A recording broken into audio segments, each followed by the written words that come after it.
guys, welcome back to another video, and today we're reading The Puppy Plays Buddy, Chapter 2. I hope you guys enjoyed Chapter 1 because Buddy is my favourite book and I really enjoy reading this one. I'm going to really enjoy reading this one to you guys, so please make sure you actually listen to me reading the books because I do put a lot of work into these books and I really enjoy reading them, so I hope you do too. Chapter 2. For a minute, Lizzie couldn't say anything. She just stared. Oh, she finally sighed. They are so cute. The puppies had fluffy, soft-looking coats. 2 of them were mostly brown with tan markings. One of those puppies were a darker brown, and one of them were lighter. They were both larger than the third puppy, who was mostly tan with brown markings. All 3 looked sleepy and cozy, curling up near their mother.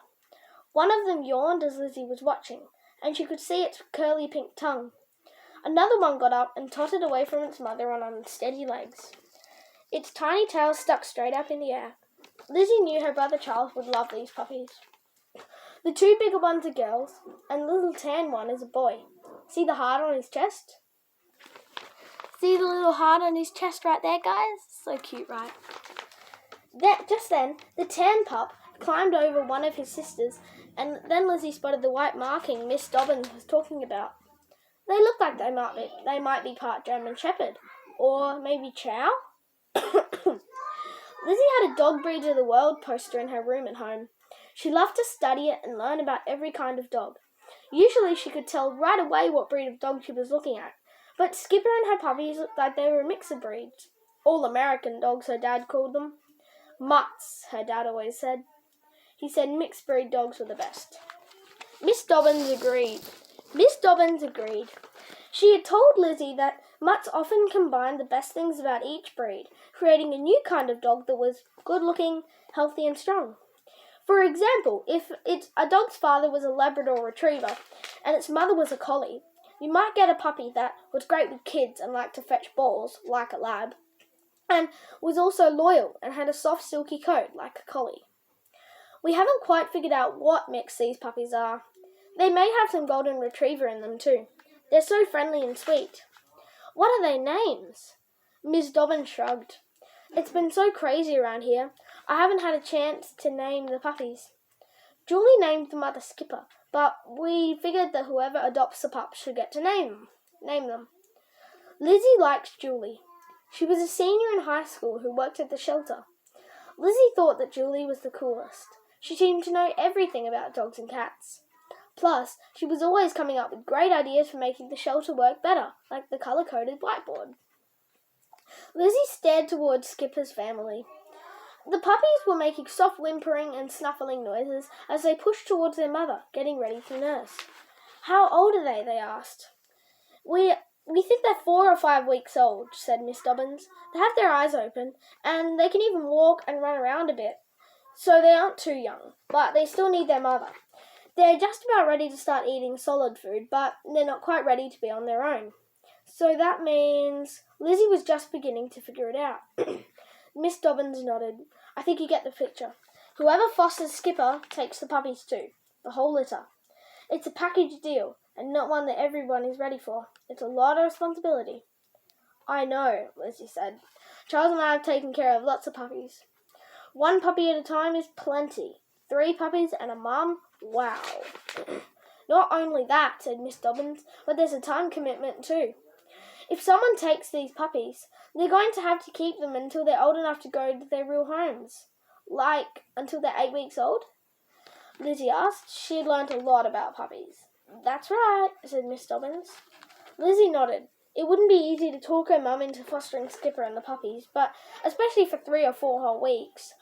But Lizzie was sure that the Petersons were the perfect family to take them in. She had already fallen completely in love with the puppies, and she knew that she and her family could give them all the care they needed. Where did they come from? She asked. Miss Dobbins sighed. A policeman found them living in back of the supermarket near the dumpsters. Skipper had made a nest out of old cardboard boxes, and she was getting by on whatever food she could find in the garbage. She did her best, but it wasn't easy taking care of her pups under those conditions. Lizzie felt tears spring into her eyes just thinking about it.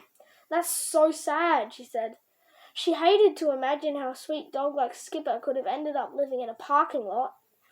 Skipper's puppies are pretty wonderful too. When the policeman found the puppies, Skipper was off finding food. The two girl puppies were huddled around the little boy puppy, keeping them warm. They're the best kind of big sisters. The whole time Lizzie and Miss Dobbins had been talking, a dog had been barking like crazy. Now suddenly, all the rest of the dogs decided they needed to bark too. The noise filled the dog room, bouncing off all the concrete floors and walls. The only dog who wasn't barking was Skipper. She was nuzzling her puppies while they nursed. She seemed calm and content, even in the midst of all that noise. Miss Dobbins smiled at Lizzie and shook her head. What a racket, she yelled. Let's go back to the office and talk where we can hear each other. Lizzie took one more look at Skipper and her puppies. She felt her throat close up as she were about to cry. Skipper had done everything she could to take care of her family. She deserved a break. She deserved some help. Can I call my mum? Lizzie asked as soon as she and Miss Dobbins walked into the office. A dog and 3 puppies. This was a big deal. Skipper needed the Petersons' help. Lizzie needed to talk to her family. Miss Dobbins nodded towards the phone. Go right ahead, she said. Lizzie dialed her number and crossed her fingers while the phone rang. When her mother said hello, Lizzie said, Mum, it's me, Lizzie. You'll never believe it, but there's a dog here that I think we should foster. A dog? Mum asked. Not a puppy? Well, said Lizzie, can you come down here and bring Charles and the Bean too? I think it's time for a Peterson powwow. That's chapter 2, everybody. I've got to say, that chapter was not as interesting as the first chapter or any other chapters that I've found, but hopefully you guys enjoyed that anyway. Now, hopefully I'll see you guys on Thursday, because I'll see you doing some Ninja Warrior on Thursday at Bounce McGregor. Because I'm going there with Orlando, Araya, Bowden, and hopefully Elijah, and my friends Nat and Jamie, as you probably recognise them from my channel, and hopefully my other friends William, Lillian, and Josiah from, maybe you guys have heard of it, Skimmers Fishing and Adventure. So yeah, they're my friends that I'm hoping that will be able to be in my videos. So yeah, we'll see you then.